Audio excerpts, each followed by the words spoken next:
अस्सलाम वालेकुम। मक्का मुकर्रमा में एक औरत थी। उसको अपने हुस्न पर बड़ा नाज था। वो एक मर्तबा नहाने के बाद कपड़े बदल कर अपने बाल सुनवा रही थी। आईने के सामने खड़ी थी और अपने आप पे बहुत फिदा थी कि मैं बहुत खूबसूरत हूँ। खावन को जब देखा तो उसने बड़े नाज नखरे से बात की कि है कोई मर्द ऐसा जो मुझे देखे और मेरी तमन्ना न करे। तो खावन ने कहा, हाँ है। उबैद बिन उमैर ये मस्जिद नबवी में मुदर्रिस और खतीब थे। बीवी आगे से कहने लगी, तो दे इजाजत, मैं तुझे दिखाती हूँ वो फिसलता कैसे है। उसने कहा, ठीक है, मैं इजाजत देता हूँ। औरत को इजाजत मिल गई और वह निकली। फिर मस्जिद के दरवाजे पर आकर खड़ी हो गई।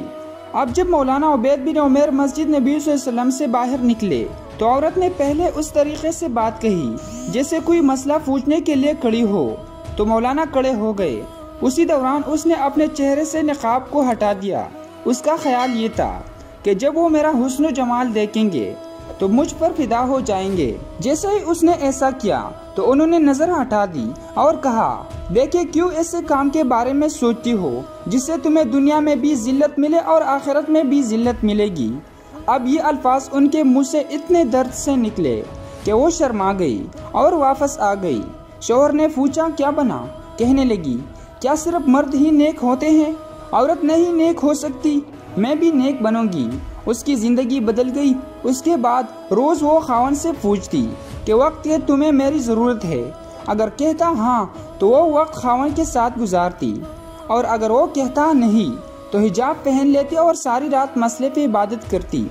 उसका खावन कहाँ करता था पता नहीं। उबैद बिन उमैर ने एक फिक्रा बोल के मेरी बीवी को नेक कैसे बना दिया।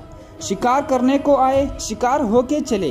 तो ये कैफियतें उनकी इसलिए थी कि परवरदिगार आलम ने उनके दिलों में एक असर डाला हुआ था। ईमानी कामिल उनके दिलों में था। और ये नहीं कि सिर्फ बड़े लोगों का ये हाल था, बच्चों का भी यही हाल था।